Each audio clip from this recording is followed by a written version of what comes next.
Okay, so this machine here is called the Spine Force machine. It actually was created by a company out of France.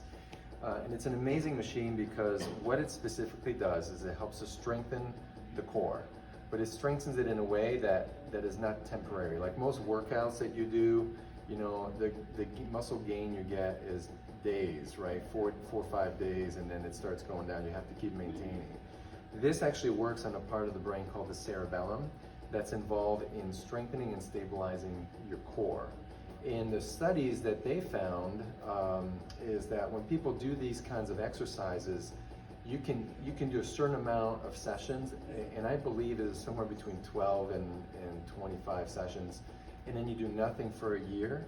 When people would come back a year later, they still had maintained the strength and stability that they had gained a year before. So when you do something that involves the brain to benefit the body, you get longevity. You get better quicker and you stay better longer. So this is a cerebellum conditioning machine. The cerebellum is the part of the brain that allows your brain to do things better and faster. The brain always checks in with the cerebellum to make sure that we're doing things accurately and effectively. But it does help, it's an important part of the brain to help stabilize your joints in your body. So when we use this machine, we have different settings. So there's number 1, number 2, number 3, number 4. And so I'm not going to use any of the presets in here. I really like to work extensors or combinations of extensors and flexors or rotational work. And that's because as we get older, our flexor muscles dominate more and more, and we go back to a ball as opposed to being upright. So I really like to work those extensor, those upright muscles, and that's better for the brain also long term. So I'm selecting free level up here, number 1. Number 2 is we adjust the height. So when I stand on here, I want that bullseye when my knees are bent to be right around eye level. I like to keep it eye level or higher because I want to favor looking up as much as possible. As we get older, our gaze goes down and it's harder to look up, so that's just another opportunity to work those that particular function. So I'm going to raise this up. Most people, when they set it at eye level, actually it's a little bit lower than their eye level. I like to go a little higher. Now the numbers that are going to appear up here, which you can't see them right now, but let me hit start right here. So I did 1, 2, I'm skipping 3. I would only select this button here to have 2 actions, 2 activities in one. I may do a push or a pull or a push-pull, but I'm going to keep it simple. We're going to do just one for now. So I've got the proper height, and then I hit start to set the baseline. This is what the baseline is. I'm going to show you right now. Knees bent, and I'm going to pull, just like that.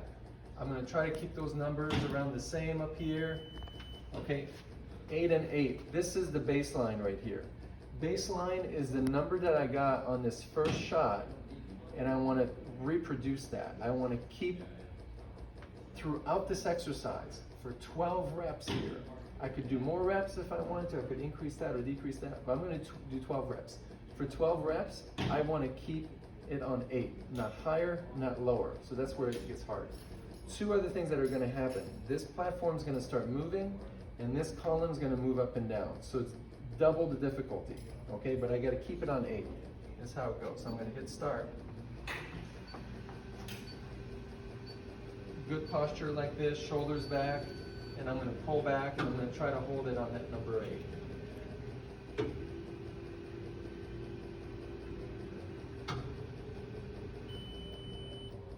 Then you get a little break like that, and it's going to continue on like that for 12 reps.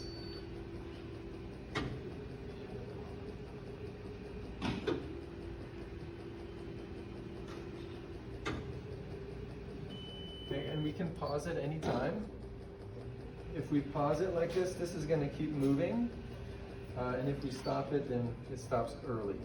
Now, at the end, if I had gone through the full 12 reps, at the end, it would show you a score. And that score would tell you what percentage of the time you were on target on the right and what percentage of the time you're on target on the left. Now, if I were to bring this down, let's just say we'll do 4 reps. Okay, 10 seconds is the length of the action. You can change that. You can make it longer, you can make it shorter. 10 is a good number. And then again, this is not about doing a whole lot of it. It's about teaching your brain to hold that change. And the break, that's how long of a break you get in between each set. So we're gonna do 4, and I'm gonna turn on this action in reverse, and I'm gonna show you my second favorite way. So I'm just gonna show you 2 different ways to do this. The first one is pulling, because we gotta work those extensors. We're so used to doing everything in front of us. We wanna change that. The next exercise is gonna be a push-pull and a push-pull, like that. I'm only doing 4 that way, so that way it'll be short, and I can show you the score after that. So again, that light's on. For action in reverse, it's on. And I'm gonna hit start right here. I'm gonna grab up high and down low, and I'm gonna push at the top, and I'm gonna pull at the bottom. It's pretty common for the pull side to be higher. It's not always the case, but I got an 8 on the right and a 7 on the left. I'm gonna leave it like that, and then on the other side, I'm gonna try to get those same numbers, okay? So it would be 7 on the right and 8 on the left is what I'm going to try to do, just to kind of mirror it. Okay, and I didn't get the 7 here, so I'm going to just bring it up to 7. Okay, so I know it's 8 and 7 is what I'm going for.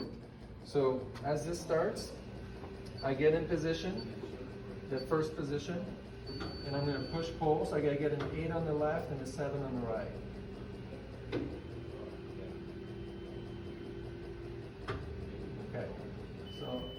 And then I'm going to alternate like that. Each time you get a switch. 7 on the right is what I'm going for, and 8 on the left.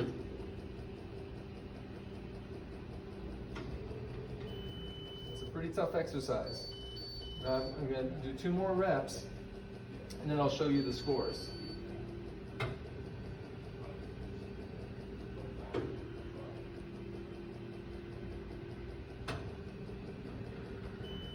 Again, remember, this is brain training. Yes, it's a core exercise, but it's training the brain.